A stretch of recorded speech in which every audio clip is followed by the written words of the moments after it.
This is Metabolic Mastery, a KORR Medical Technologies podcast dedicated to advancing knowledge and practice in metabolic testing. Welcome to Metabolic Mastery, brought to you by KORR Medical Technologies. I'm Dr. Marc Humbert, and we've got some special guests. I've got my usual co-host, Dr. Cameron Garber, and his wife, Shannon, here. We're going to talk about a client success story. So it was really fun. So Shannon has run 1 million marathons. That's an exact number. And so, we want to dive into a little bit about how you got into marathoning and then how you started using the CardioCoach to kind of level up. But first off, like, how did you get into running marathons? What did that look like? What drew you into it in the first place? I've always been active my whole life. I've been competitive sports. I played tennis growing up. I played all the sports growing up, and so after I graduated high school, it's like a abrupt kind of change, and I think I was just looking for a way to keep being active. My parents are very active and worked out a lot, and so I had that example, and so I graduated high school, and he left on an LDS mission, and I was looking for something to do. And so I had a friend that was running, and she was like, come run with me. And I went and 3 miles with her, and I almost died. And she was like, I'm going to keep going. And I was like, Rude. Oh, this is embarrassing. And so So she's like, very competitive. I am very competitive. So I was like, oh, okay. If your average day is 7 miles, like, I got to up my game. So that's kind of how I just started. Is that the same friend that you still run with? Mm-hmm. Yeah, we still run together. Yeah, and you keep up now? Yeah, I've actually beat her on every marathon except for one. I shouldn't say that. Sorry, Jen. You heard it here first. She won't. I don't think she'll ever watch this. Yeah, everyone I beat her on except for that first one. Yeah. No, that's super awesome.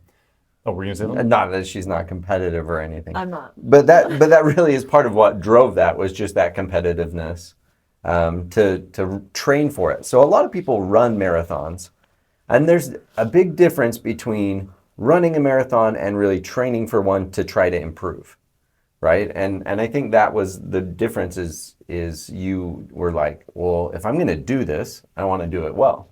And so that's where she started training to really improve and get better and things like that.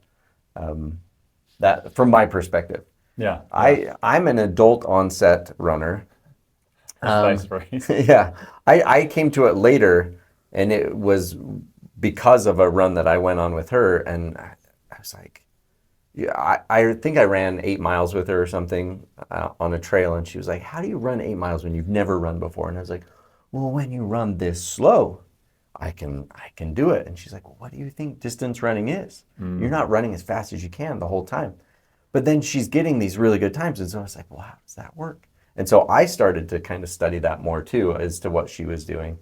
But that was later, honestly, in kind of your journey of marathoning. I came to it after I had even started telling her a little bit what to do in terms of fitness and whatever. So I'm jumping ahead, I guess.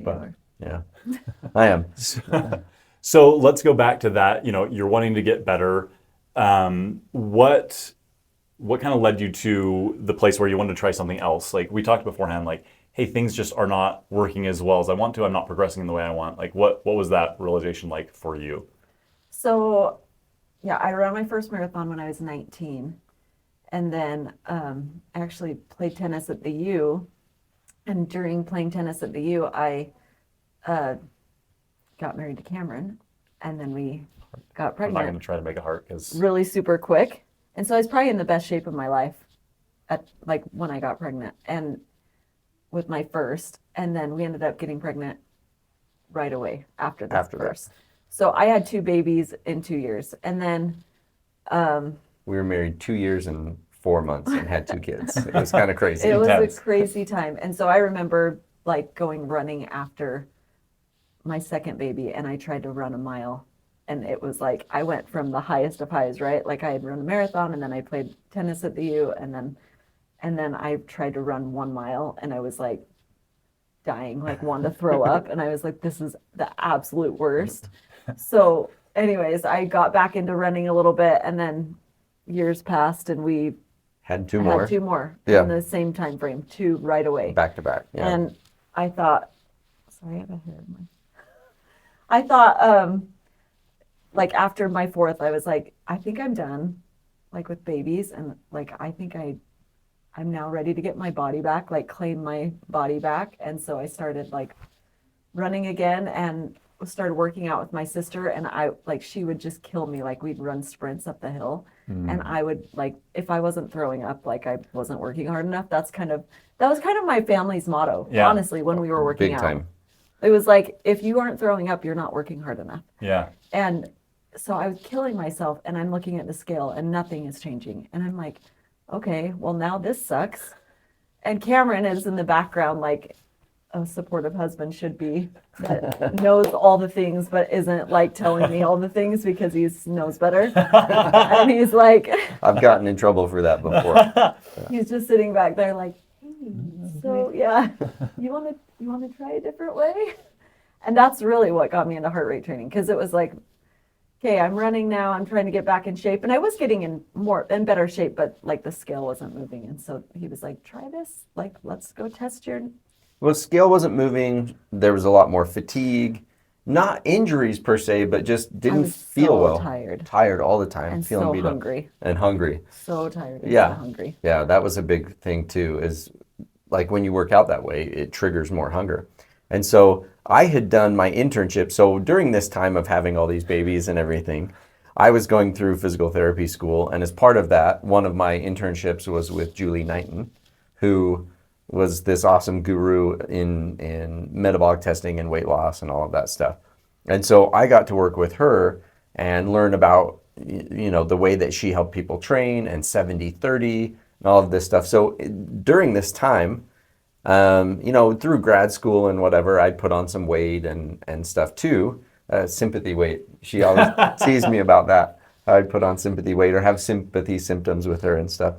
But so during that, I did this internship with her, and she was talking about 70-30 training, 70% slow and 30% fast. And that was kind of her, range there. And I tried it. I was like, this is garbage. Because I kind of grew up in team sports. That's the mentality. And in her family, you're talking like almost all of her siblings played a collegiate sport. So like just very athletic.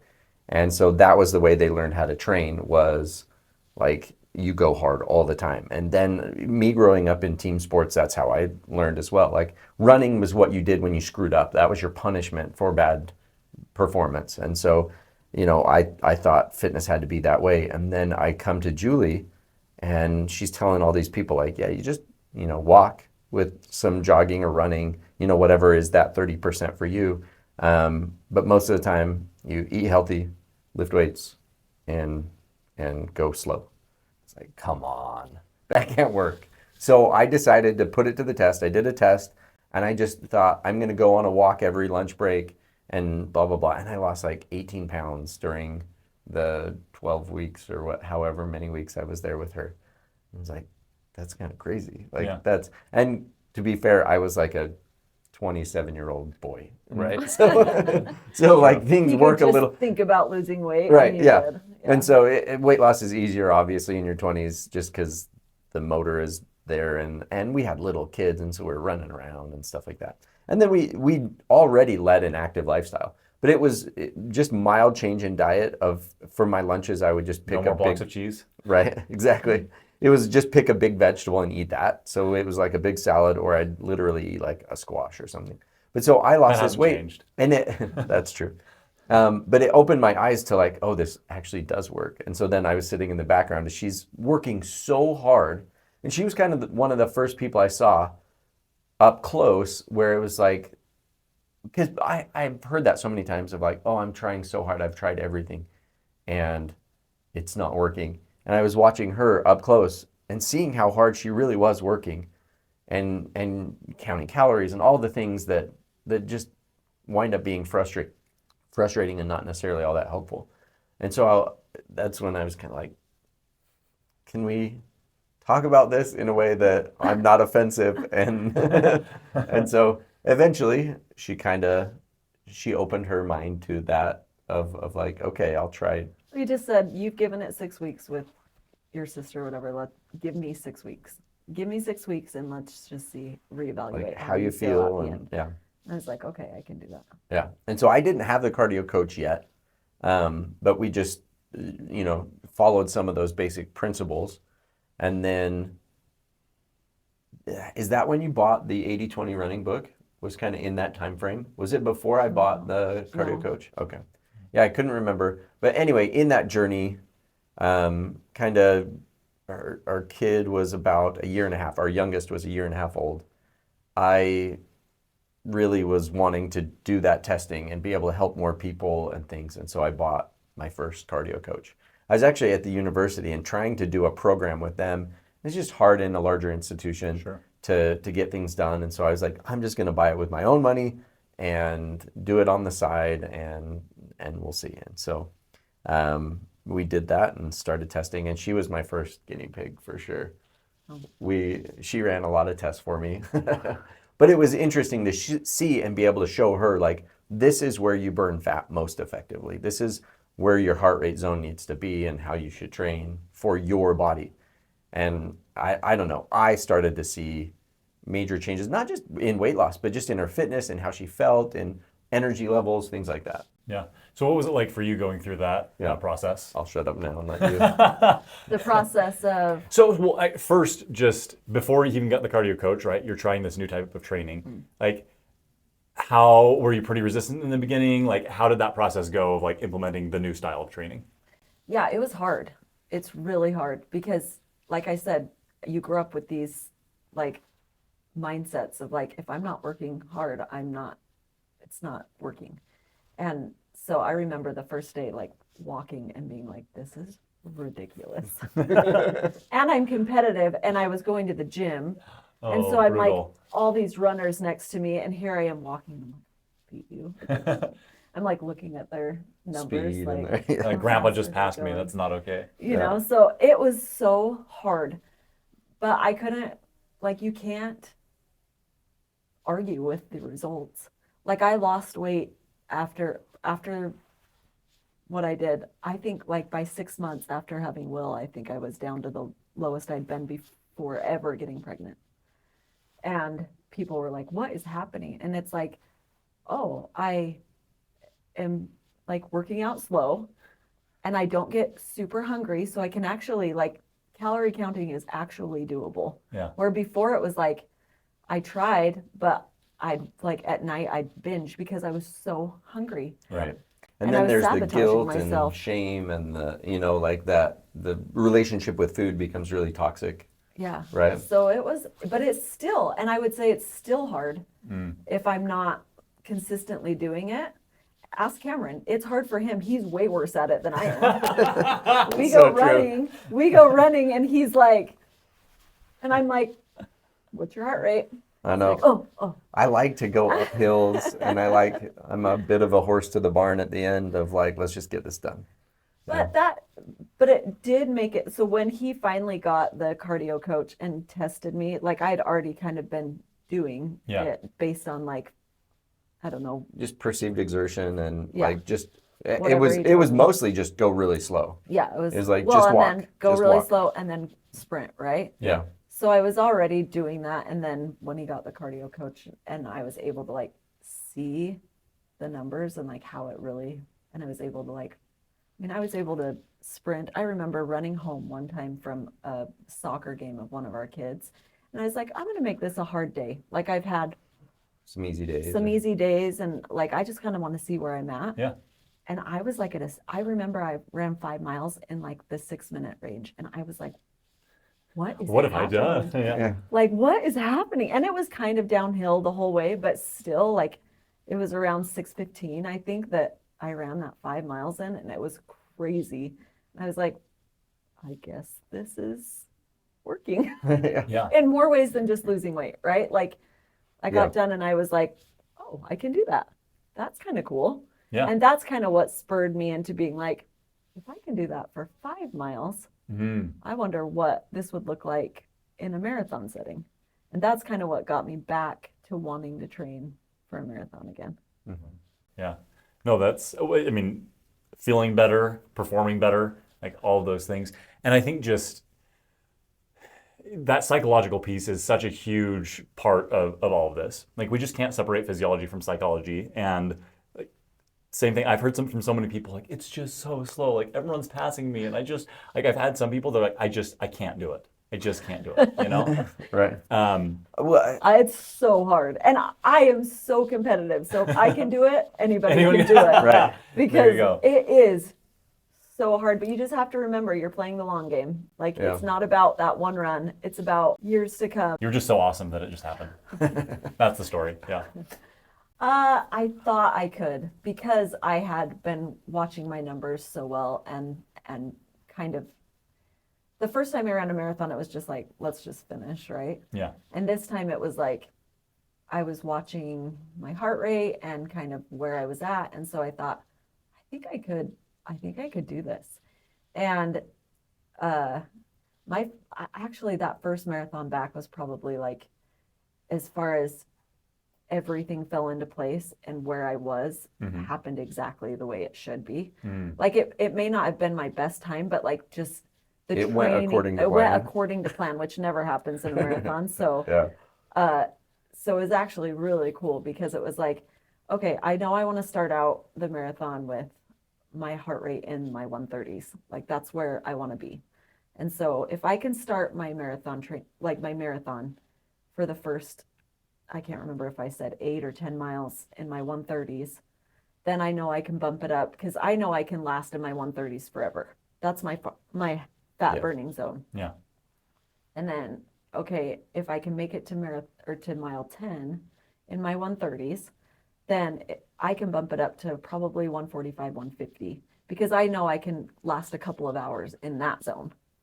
So then it was like, okay, so then if I go from 10 to 18 in my 150s, 145 to 155, I think, then I know I can last 160s for an hour. So, okay, so there, and I did. That's exactly what I did. I just bumped it up. Like, okay. And it wasn't about pace. It was about where is my heart rate? And that's where I want to be. Right. And how long can I sustain that heart rate? Yeah. So, and I had tried telling my running partner, Jen, where, like about this, and she was like not having it, you know? Yeah. And I was like, okay, well, I did all my long runs with her, but then during the week, I would do my runs. And it worked out pretty well. Anyway, so we stayed together for a little bit, and then I got to like mile 13, and I was like, I'm feeling great. And she, at that point, like we'd run up the big hill at that marathon, and anyway, I was like, I'm ready to go. And it's a big hill. Like And it's a big it's hill. called Heartbreak Hill at St. George Marathon. Anyway, so it lasts a couple of miles. So I got to 13. I was like, okay, see you later. I think I'm going to go. Yeah. And that's when I kind of just like, and it's still like, even I knew like 170s, I could last 30 minutes. 180s, I could only last probably 10 minutes, right? But still, at the very end, that's where I pushed myself. It was like, I only have 1 mile left. I'm going to be in the 180s the whole time. Yeah. 190. Yeah.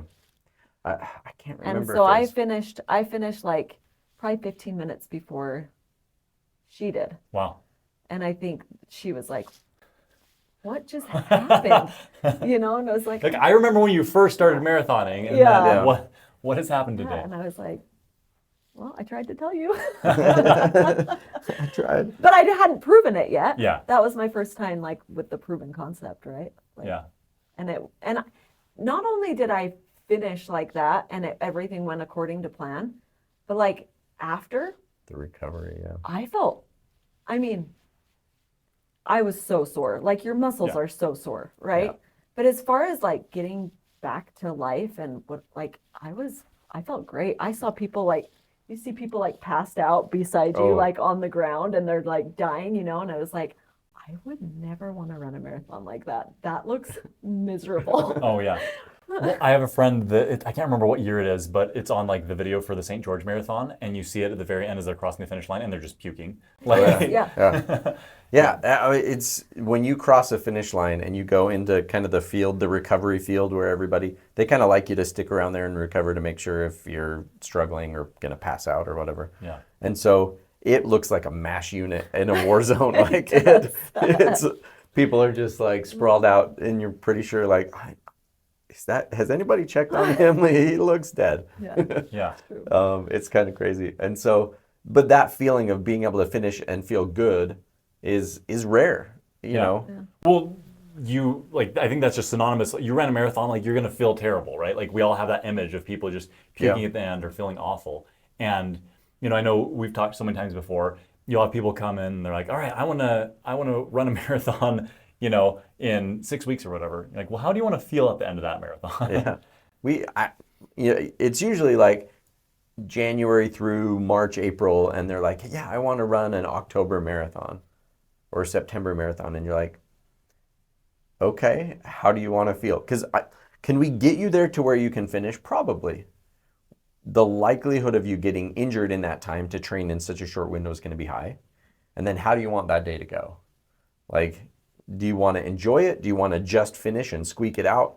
Do you want to get a respectable time? Because if so, like if you want a respectable time to not get injured and to enjoy the day and the 2 weeks after the day, then probably not April to October. Yeah.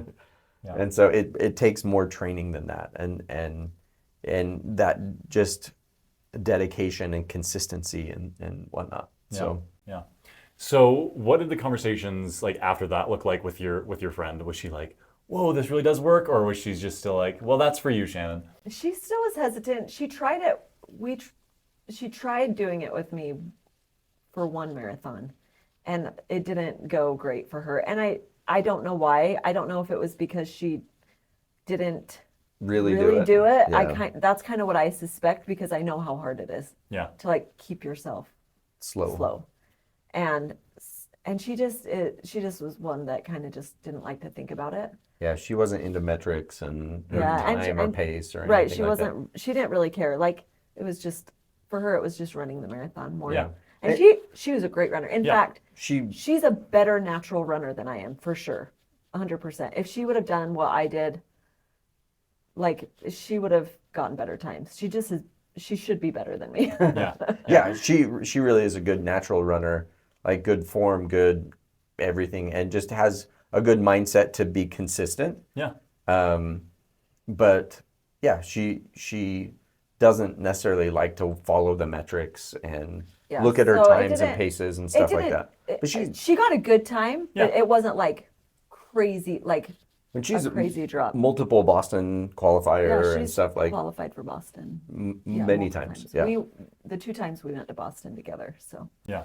Yeah. But I think I love how you talked about how you approach that marathon of like knowing your heart rate zones allowed you to know the limits of your body, right? Like, yes. What a cool way to look at that. When you know your data well, then you can say, hey, I have this much time that I can spend here. I have this much time. Like, what a nice way. So instead of just doing a stab in the dark, like, I hope that I can sustain this.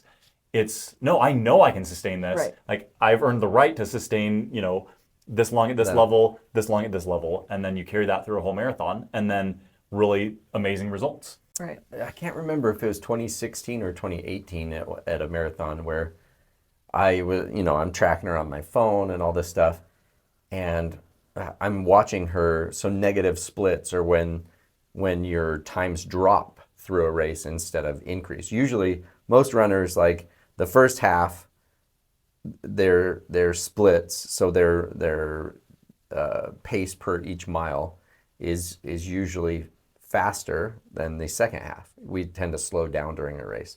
And I was watching her, and like every mile she's getting a little faster and a little faster.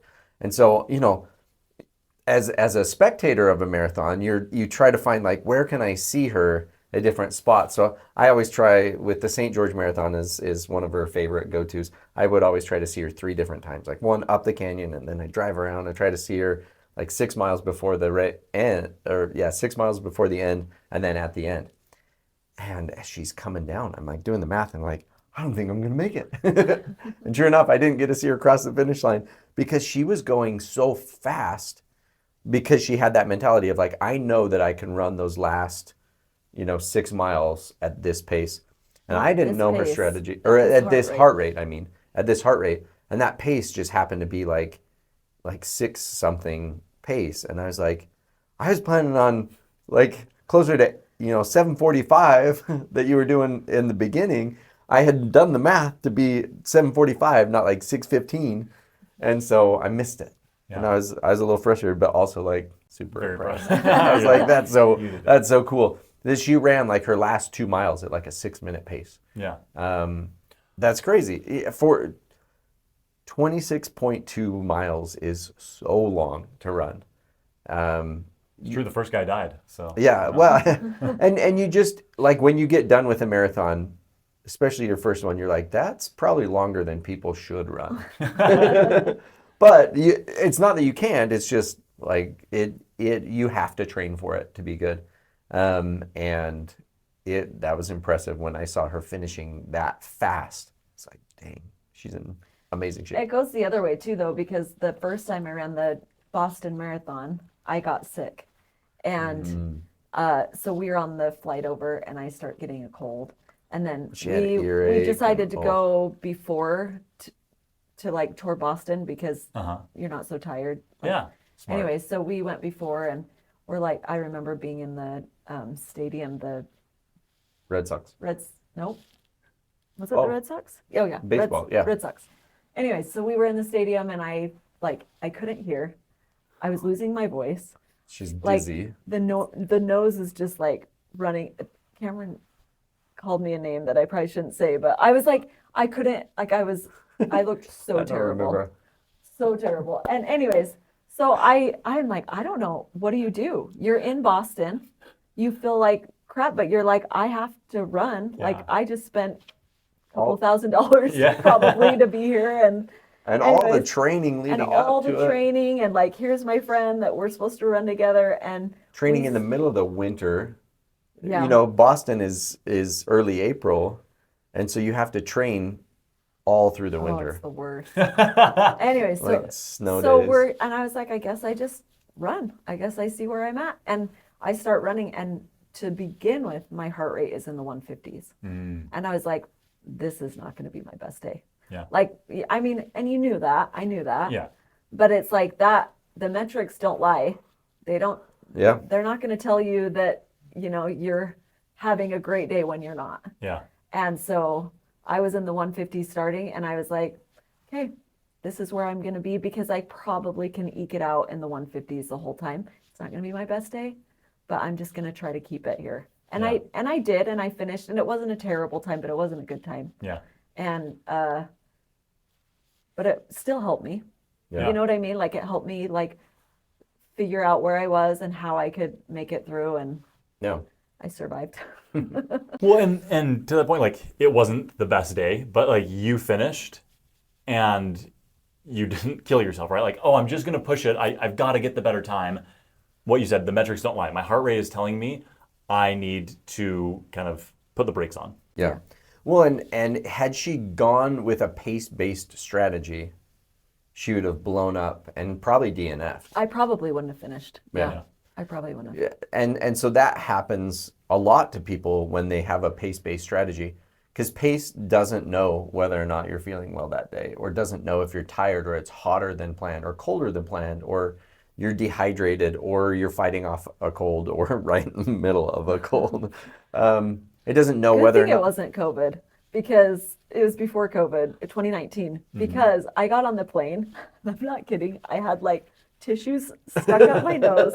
Like, It was. I was so gross. People were probably like, "Oh my She gosh!" has the plague. It was. Yeah. I did. I had the plague. Yeah, it was not your finest racing moment for sure. I was like, what?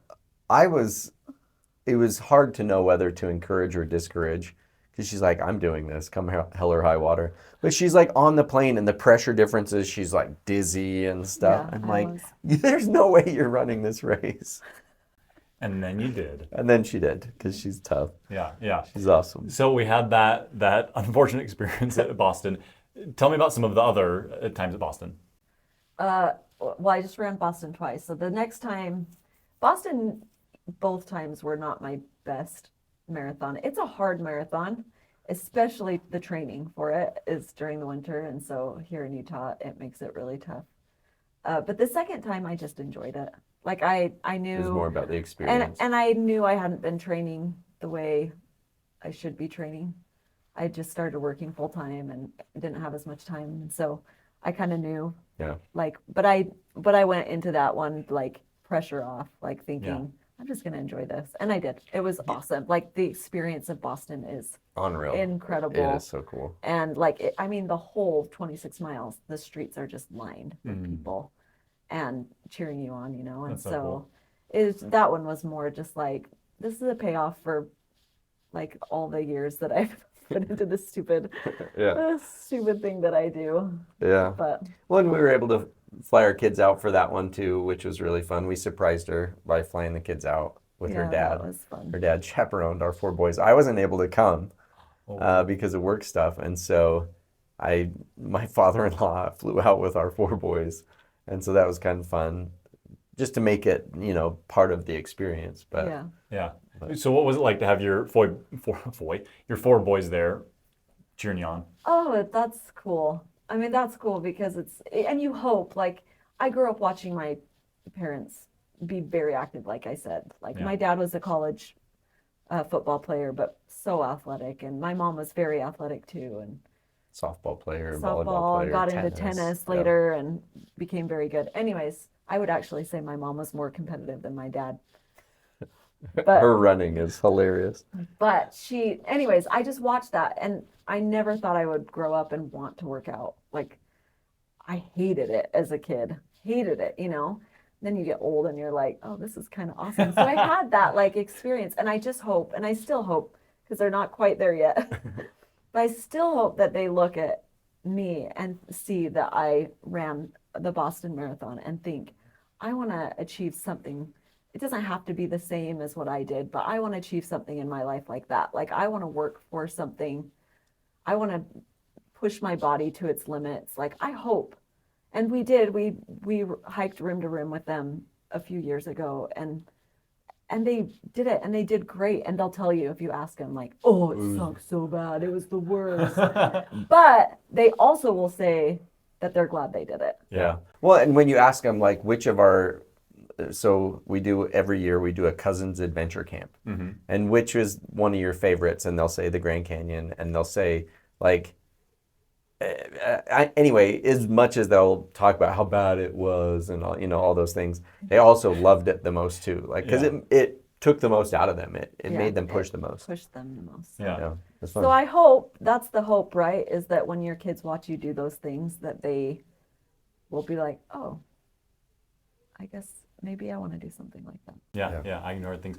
Well, it reminds me of the individual you trained that was shooting for Everest. Mm-hmm. And what was it that he said got him out of bed in the morning? Yeah, I won't do this for myself, but I will do it for my kids, is kind of what his mantra was that got him out of bed every morning, because your motivation for yourself definitely runs out after a while. And so to have a broader purpose of like why you're doing this is hopeful for getting your butt out of bed. Yeah. Well, Cameron and I often talk about the question that you ask your kids: how did I move today? Yeah, how have you moved your body today? Who was it that was it Jude the other day that you said he'd been like sitting there most of the day, and then Oh, Will. was it Will? Yeah, that Shannon asked him that question, and a few minutes later he was running on the treadmill, and I walked into the room and was like, what is happening? Why is he running on the treadmill? And she's like, I asked him how he moved his body today, and he just got up and went and hopped on the treadmill. I was like, oh, great. I think like the more you point out to your kids too, like that they actually feel better when they do those things, right? Like nobody feels good when you sit on the couch all day and watch TV. Yeah. And so it's just, that's like the question of like, when they're like, oh, I'm so tired, or, oh, you know, and it's like, well, how have you moved your body today? Yeah. Or they're like in a bad mood. You know, I used to make our third child, Jude, go like run around the block on Sundays because he's so active and high energy. And it was like, and it wasn't as a punishment, but it was like, you are making everybody in this house miserable. because you have so much energy, you're just- bugging everybody. just He's vibrating. vibrating, yes. And it was like, just please go take the dog on a walk. Just Yeah. go around the block a few times. And he would come back much more enjoyable, you know, and we're all that way. We are all that way. Yeah. Yeah. Like if we just, and it's hard to get started, but if you just like, and it doesn't have to be fast. That's the greatest part about the cardio coach, right? Like the greatest part is that now, like, there's not a day that I have to miss because I'm too tired or my body doesn't feel good or I'm too sore. You know, like I can just walk. I can walk every day. That's no big deal. Yeah. Yeah. You know what I mean? Yeah. Instead of like, you want me to run 3 miles, like puking my guts out uphill? Yeah, I'm not doing that every day. Like not, Yeah. not happening. I may push through it for a week or 2 weeks or even 2 months, but for the rest of my life, no, thank you. Right. You know? But when you start out fit, so when you put in the work to go slow, and it is work, even though it's not hard, it's hard from the sense of the self-discipline to go slow. When you put that in, then it makes doing the higher intensity stuff, the 20% stuff, actually pay off and fun. And you're fit enough that you can do it without feeling like you're going to puke the whole time. And you can still push yourself to that level of where you might puke. But it actually starts to become more enjoyable. Like you kind of have this love-hate relationship with it of like, you know that that's where progress is made. And so you do kind of enjoy that feeling of being exhausted but knowing that tomorrow is just going to be an easy day. And so you can recover and you'll be fine. Well, so that was something that I wanted to ask you about of how your heart rate zones shifted over time, right? How at first your fat burn zone was in the 130s and then the 140s and things like that, right? Yeah. Yeah. Mostly it was, I think my heart rate zone kind of stayed the same. It expanded maybe more, but what happened was that I got faster in that heart rate Right. zone. So I first started walking at like a 3.0 pace on a treadmill, right? I don't even know what that. Yeah. And that was your heart rate in the 130s at Yeah. 3.0. And Yeah. it was like, 20-minute oh my pace. gosh, this is. But then pretty soon I was like, really not that much time because I was so disciplined about it. Really, it wasn't that much time before I was walking at a 4.5 pace. And then I think I got up to running at a 6 pace in the 130s. Yeah. Whereas like at a 6.0, so, you know, like it's not fast. This But is a 10-minute mile. A 10-minute mile, like in the 130s is pretty good because then I know like, oh, if I can run.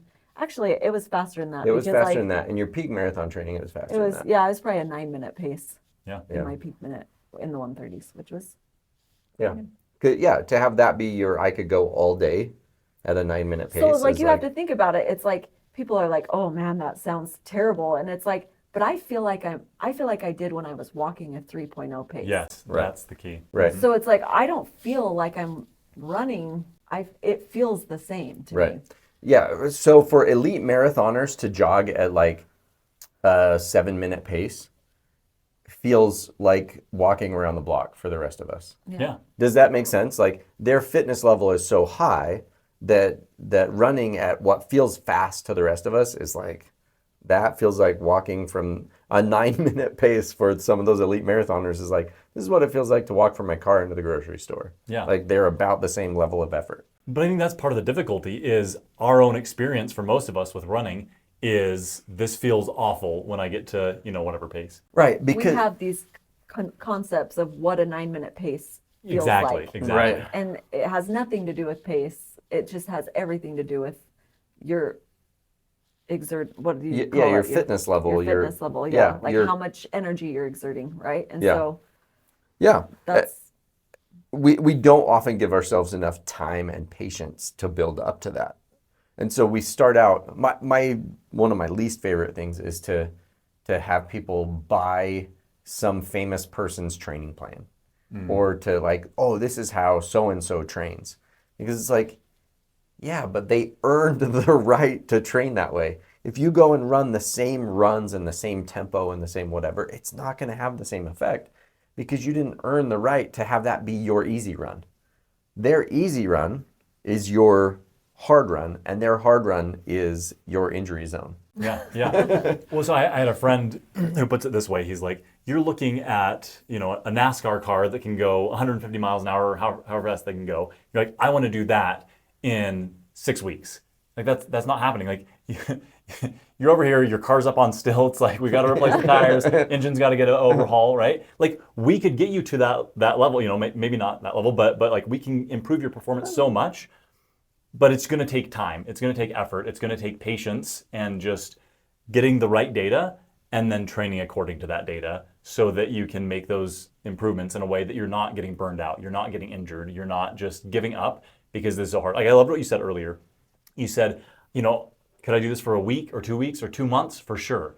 But for the rest of my life? No. Like that's just not going to be sustainable. That's not going to be doable. And so like you were able to have this long-term perspective of like, I'm going to be engaged in this over the long term. And then still you improved your performance to be able to meet certain goals, right? And so it's like, it's not that you just have to train this way and then, it's just, I'm just looking for the 30 year, me 30 years from now. It's like, yes, I have my eye on that future me, but I can also work towards goals in that interim time period and still feel good while I'm doing them. Yeah. And that's worth saying too, is like, and part of it is luck, I knock on wood. I have had very, very few injuries. And if you look at my family, like that's not genetics necessarily, because my siblings have all had surgeries. All dealt with a lot of injuries. And so I blame that on how I work out, how I heart rate train, right? It's because it's like, so that keeps me more consistent too, which is with my running partner, Jen. Like she got injured all the time and she'd be like, oh, I can't run this week because my hamstring or my knee or my feet or whatever it was. And it was like, okay, see ya, I'm still going to go get my 20 miles in this weekend and you're not. And that makes a big difference when you're marathon training if you don't get one of your long runs in. Mm-hmm. And so that also set her back, right? It's not just, it just keeps us more consistent when like you're not getting injured, that I can just keep getting in those runs even if they're slow. Well, so that's one of the things is following the plan sometimes is not following the plan today so that I can keep following the plan for the next 6 weeks or whatever till race day. Whereas sometimes if you follow the plan today and then that derails the next 6 weeks, then race day is awful. And that happens to runners all the time.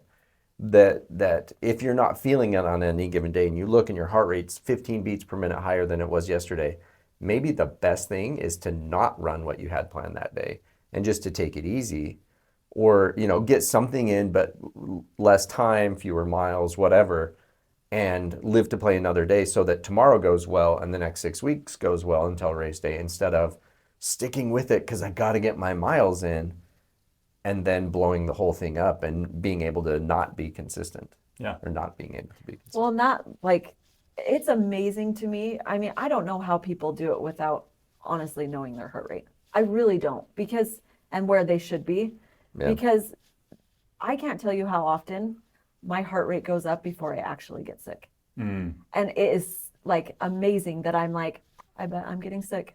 I came home and that was really hard and I was really slow. It was really hard for me to keep it in my heart rate zone. The next day, I'm like barfing or I'm like... Yeah.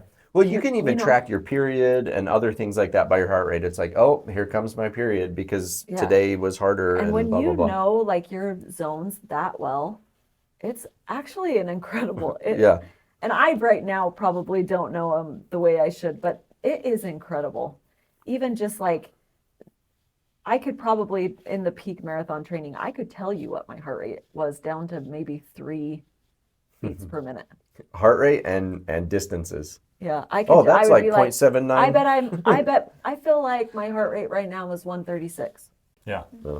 Well, I mean, that's the cool thing is that you get that tested and then they're not just these like sterile numbers, it's okay. Now that I know these ranges for my body, I can be confident about the training effect that it's having. And then I can learn what that feels like, and then to the point where you're just so dialed in.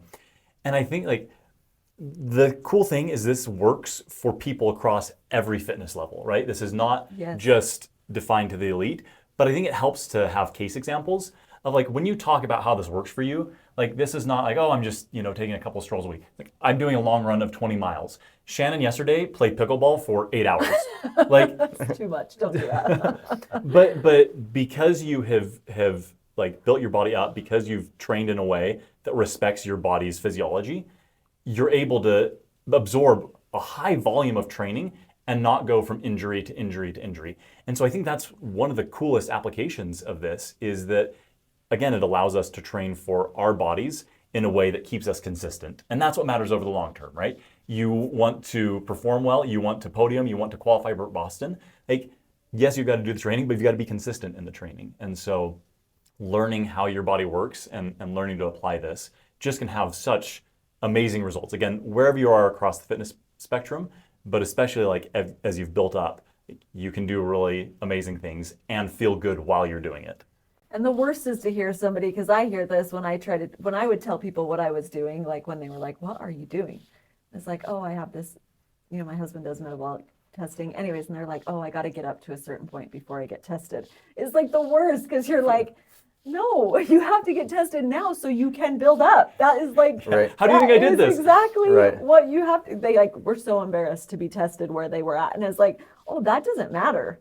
Like, who cares where you're at? Right. That's the whole point. That's the whole point. Yeah. It's like, this is going to get you where you want to be way faster than you building up in a way that's not effective. Right. And you'll never really be able to build up. You'll stay on that hamster wheel that you've been on for years of like trying to build up and get to a certain point, getting injured or getting burnout and fatigued. Yeah, and that's the thing too, is like, right? It's like, well, I need to get consistent enough. And it's like, well, this is going to help you be more consistent. I promise you, you're going to like working out way more than what you're doing now. Oh, so I just had somebody actually on, what day is it? So Monday on Instagram say, hey, this weekend I finished my whatever, marathon or half marathon. She's 42, I believe. It's her fastest half marathon ever. She's been able to run now for a year and a half with no injuries and run every single day. She hasn't missed a day in a year and a half, no injuries. And she said for the first time, and she's running faster now than she did in her 20s and 30s. And she just said, thank you so much for the mindset and the mentality that you helped me get with this. And that it's just so fun and so rewarding to hear that. We haven't worked with her in probably 9 months or so. But she's kept up with that mindset of the training. And that's what I really like is when people can take it and continue with that. She did come in for another test, I guess, but haven't really trained her or done her workouts or things for a while. And she's been able to take those principles, though, and continue to train that way. And she's getting faster in her 40s, which is fun. Yeah. Right? I think that's so cool to see somebody improve as they age instead of decline as they age. Yeah.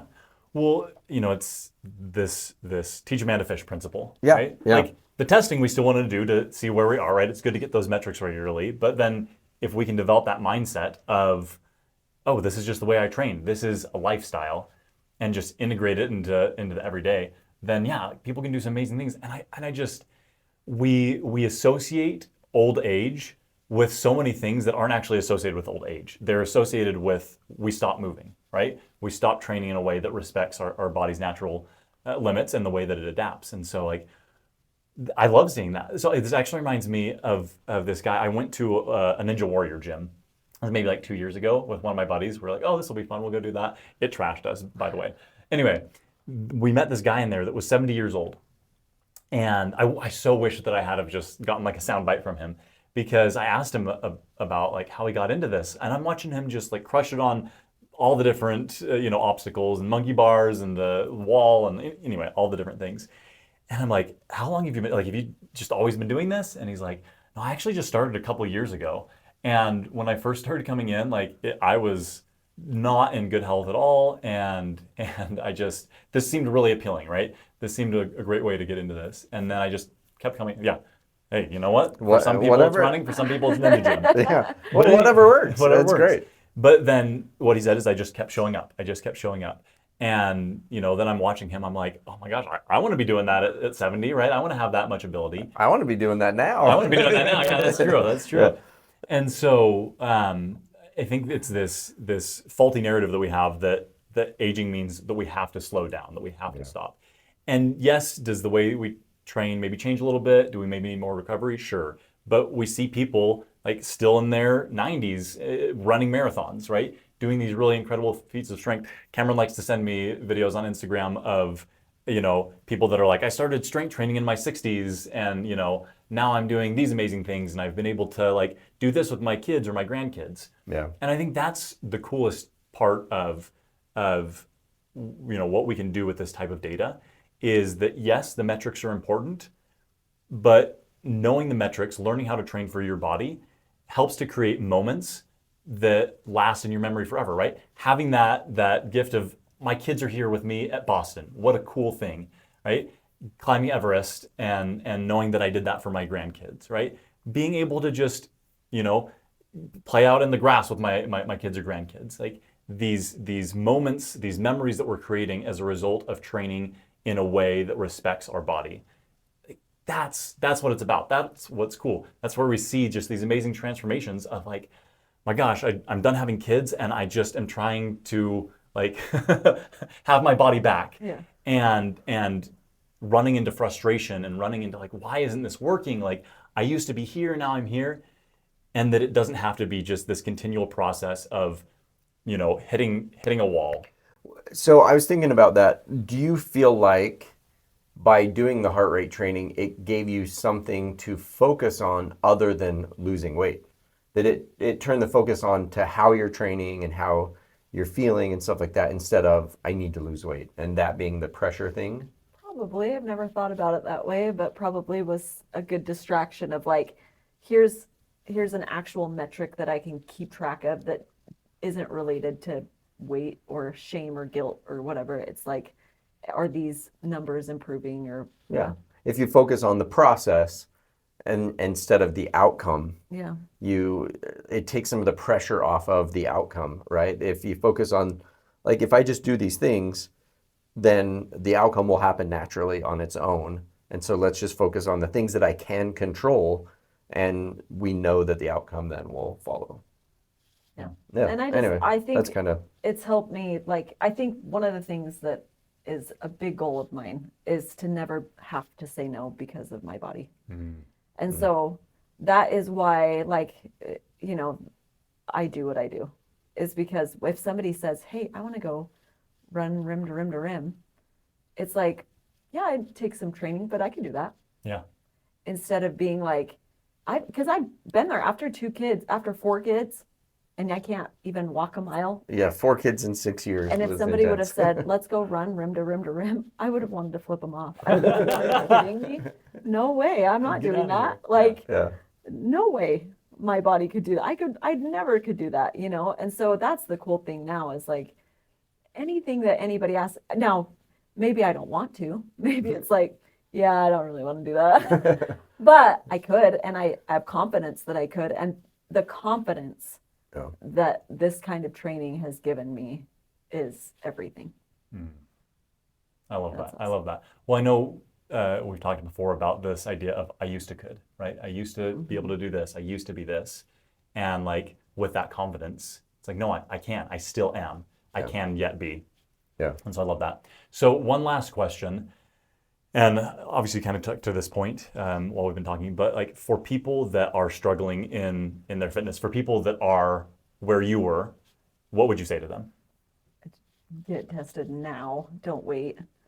And it's just about consistency. So do whatever you have to do to keep doing. You know what I mean? Yeah. Like, Yeah. it's just like if you're sore for 4 days after a hard workout, are you going to keep doing that? Like, no, you're going to take the 4 days off until you feel good again and then do it. And that's negating the point of just, so take it easier. Go easy on yourself. Give yourself grace. Just show up. And you don't have to kill yourself. You don't have to you just have to show up. Yeah. Yeah. And the more consistent you are, the more pushing harder becomes more rewarding and more fun, and you get less sore and whatever. Like, give yourself time to be able to push harder, but start out as easy as you need to be consistent. It doesn't matter how easy or half-baked it is, you know. And that's still, I give myself permission on days where it's like, okay, I am tired today and I don't want to do anything. And every day, I mean, I work out, and I tell my kids this, I work out more consistently than probably anyone I know. And every day I wake up thinking, I don't want to work out today.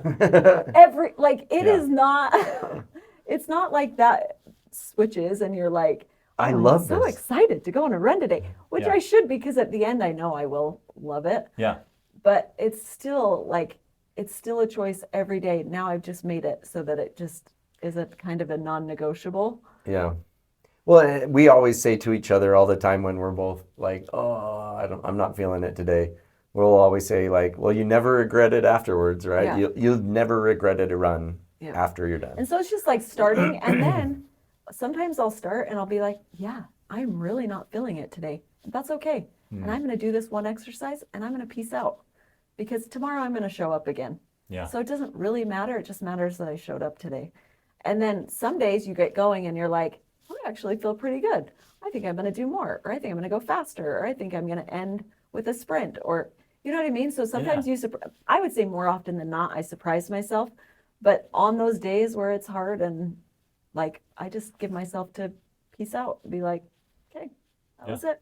Yeah. That's all I had in the tank, and that's fine. Yeah. Yeah, it's okay, right? I can live to play. Cameron always says this, I live to play another day, right? And I think just finding something that's sustainable. And then, right, it's like, because you can do that, because you give yourself the grace to say like, hey, you know what, not today, then that lets you off the hook, right? And it's like, okay, I can show up, I can do this again the next day, I can try again. But the key is she always tries first. Yeah. Well, I always show up. I Yeah. always get my running shoes on or my workout shoes clothes on, and I always go into the gym or I go out, right? Yeah. Like I always show up. Show up and see that's what a you... non-negotiable. Yeah. It's the how hard do I work? How long do I work? That's the negotiating part. Yeah. Yeah. No, I love that, because it's enough to get us over the hump of, do I really want to do this? That's what I'll often talk to people about. Hey, just take a 5-minute action, right? Put your shoes on, get the gym clothes on. Like, you can say at the end of that, I don't want to do this, right? I did this one exercise, I'm done. But more often than not, oh, I'm already here, I might as well. Yeah. Well, I've seen her mid-bench be like, nope, not today. And then I've seen other days where she's like, oh, I'm not feeling it, I'm not blah, blah, blah. And then I go in a few minutes later and she's like busting it on the treadmill or you know, lifting something super heavy and, you know, grunting or whatever and being like, finishing a rep. I'm like, I thought you weren't feeling it today. She's like, well, apparently I am. You know? And so it just, it's so much more about consistency than intensity on any given day. Because intensity, especially unchecked intensity, just gets you injured. And intensity is where we grow, but it has to be measured with the consistency or it actually doesn't do anything for us. If all we do is intense workouts but have to take multiple days in between, then we actually don't grow there either. Yeah. No, as we always say, consistency is key. Yeah. So, well, thanks so much for, I guess both of you joining, telling the story, but especially Shannon, thanks for coming on. And, you know, it's fun to hear stories of how this is working. And like, you know, let's be honest, people are going to want to listen to you way more than they want to listen to Cameron and I. It's true. You know, looking. Yep, your voice sounds better even if we don't have the video, right? Yeah. But no, just of this is what this looks like in real life. It's one thing to talk about it on this kind of theoretical level and what this looks like in terms of physiology, but boots on the ground, like this is actually making changes in people's lives, right? This changed the way you trained, helped you feel more comfortable in your own skin and confident to do the things that you wanted to be able to do. And we've even converted 2 of her siblings kind of to it. Yeah. Not all of them, but a few. Yeah. There you go. Get them drinking that Kool-Aid. Yeah. Awesome. Again, thanks so much for joining us. Everyone else, thanks for joining us. As always, if you want more content like this, remember to like, follow, and subscribe, and we'll catch you next time. Ready to take your metabolic testing to the next level? Visit KORR.com to learn more about purchasing our metabolic test equipment.